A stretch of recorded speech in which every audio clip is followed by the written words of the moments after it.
오늘 제가 차 안에서 카메라를 켰는데 지금 제가 그 약물을 하러 갑니다. 한 6개월 전쯤에 제가 도장 근처에 있는 비뇨기과에서 남성 호르몬 검사를 한번 해본 적이 있었어요. 그때 2.5 정도가 나왔는데 그게 60대 정도 된다고 하더라고요. 이게 약간 나이에 비해서 너무 많이 나와가지고 저희 그 유튜브 보면 광고에 커피가 나오지, 아르기닌 커피. 그거를 만드신 분이 비뇨기과 의사십니다. 그분이 후도를 후원해주고 계시기도 하고 또 병원에 진료를 받으러 오라고 해서 가는데, 이 남성 호르몬이 테스토스테론이라고 하죠.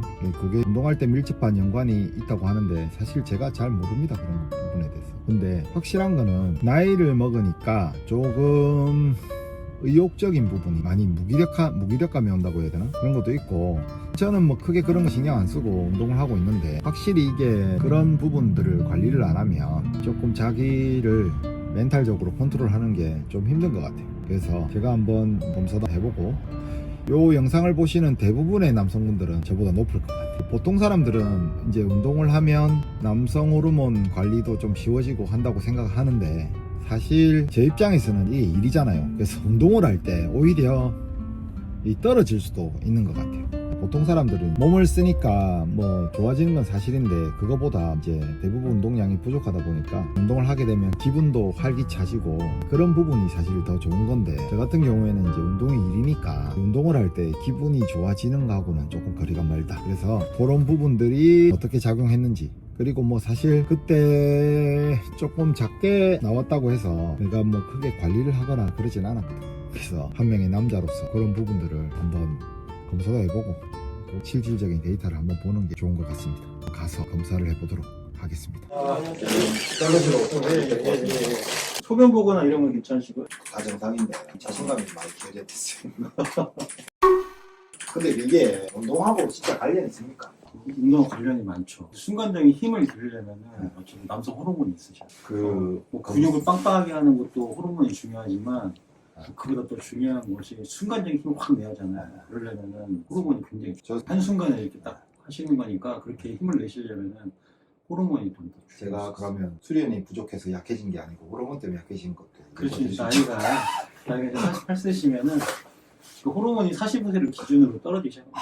네, 그게 이제 자연적인 현상이에요. 급격하게 떨어진 것 같은데. 예, 열심히 막 노력하고 막 그러면 조금 더 늦출 수 있겠지만 우리가 이제 생물학적으로는 45세를 기준으로 해가지고 이제 떨어진다 생각합니다.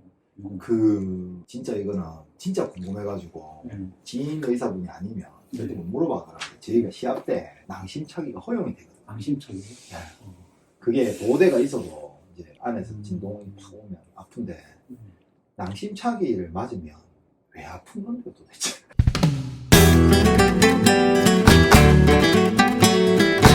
우리는 신경 때문에 그렇죠. 낭심 주위에 있는 여러 가지 신경이 있어요. 낭심은 보호할 수 있는 게 아무것도 없어요.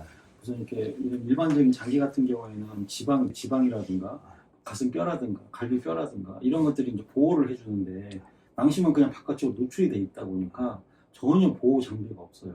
그리고 신경만 있을 뿐이거든요. 행성 알맹이 두 개가 이렇게 서로 충돌을 하거나 그런 건가?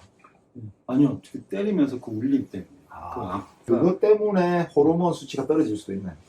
그러진 않습니다. 제가 옛날에 그거 있는 시합을 해가지고 세게 한번 맞은 적이 있습니다. 이제 뭐 터졌다거나 아니면 안에 혈종이 차가지고 피가 차가지고 뭐 그런 해부학적인 변화 이상이 없는 한은 호르몬이 떨어지진 않지만, 그래도 이제 주기적으로 계속 이렇게 맞는다고 한다면 떨어질 어떤 위험성은 있죠.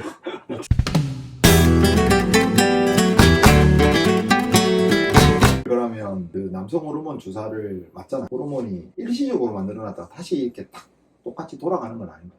이게 이제 나이별로 좀 틀린데요.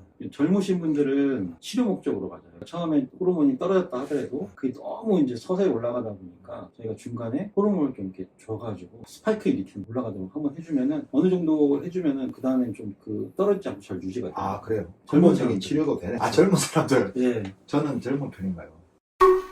그러면 오늘 한번 검사를 검사를 해보고 당연히죠. 검사를 해보셔야 돼요. 호르몬 치료는 양날의 검이에요. 날 죽일 수도 있고 나한테 좋을 수도 있거든요. 잘못 맞으면 큰일 납니다. 호르몬 무조건 막 맞으시는 게 아니라 항상 호르몬 검사를 해놓고, 호르몬 검사만 하는 건 아니에요. 피가 끈적이면 안 되거든요. 피가 너무 끈적 있는 분들이 있어. 근데 호르몬만 좀 더 끈적여요. 아. 그럼 어떻게 됩니까? 혈관이 막히면 진짜 큰일 나는 거잖아요. 그것도 좀 조심하셔야 되고. 호르몬 검사할 때 그냥 단순하게 호르몬 딸랑하는 게 아니라 피가 끈적이는지 그런 최소한의 여러 가지 검사가 있거든요. 그런 검사를 해보고 이거는 되게 삭막하네.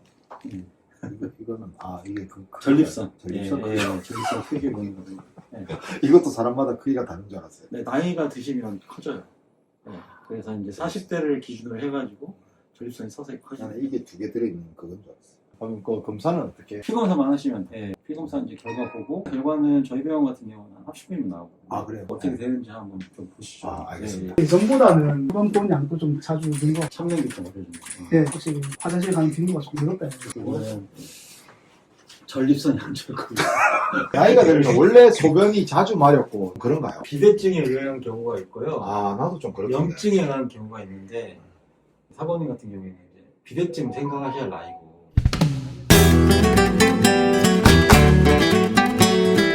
어차피 호르몬 하면서 PSA 이런 것도 하니까 같이 한번 보도록 하겠습니다. 예. 네.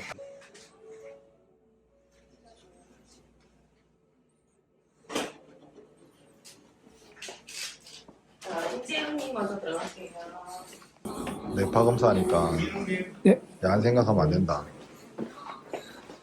근데 이게 무슨 검사예요? 우리 뇌파를 측정해가지고 뇌가 얼마나 잘 작동하고 있는지도 보는 거고, 우리 교감신경, 부교감신경이 얼마나 잘 작동하고 있는지. 우리 몸이 교감, 부교감이 잘 작동을 해야 발기도 잘 되고, 소변 보는 거는 모든 게 관련이 있거든요. 조금 설명할게요. 네. 이제 피검사 먼저 찍어도 되나요 이거를? 네, 괜찮습니다. 괜찮습니다. 우선은 뭐 간 기능 검사라든가 신장 기능 검사 같은 거 정상으로 나오세요. 전립선 암 수치 검사를 꼭 하거든요. 그리고 전립선 암 수치가 높으면은 호르몬이나 뭐 이런 것도 좀 문제가 될 수 있고, 호르몬이 정상이 최저 수치가 3.5거든요. 지금 1.4에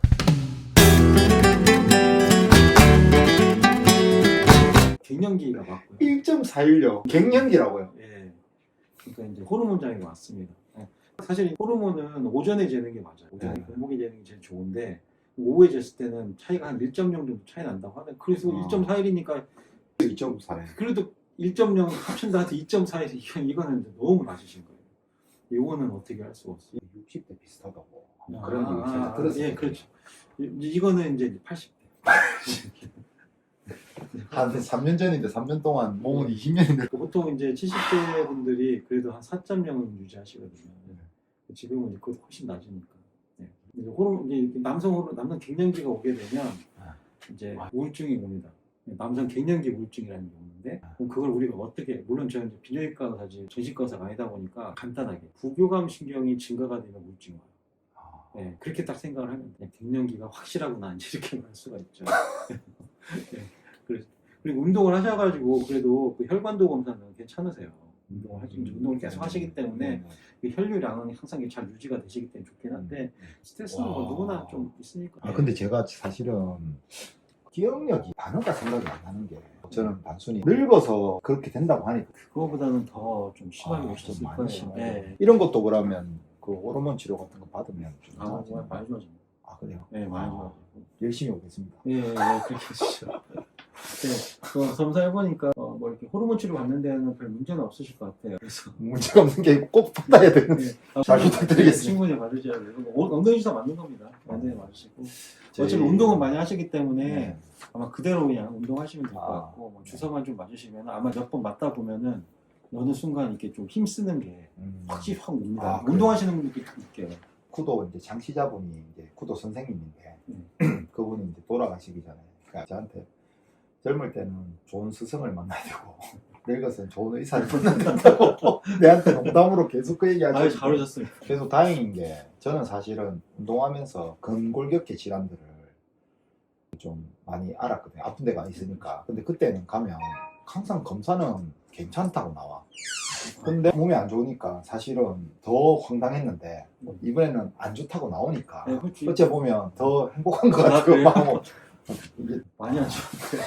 여자도 남성 호르몬 수치가 나오나요, 선생님? 여자들이 보통 한 2.0에서 2.5 정도.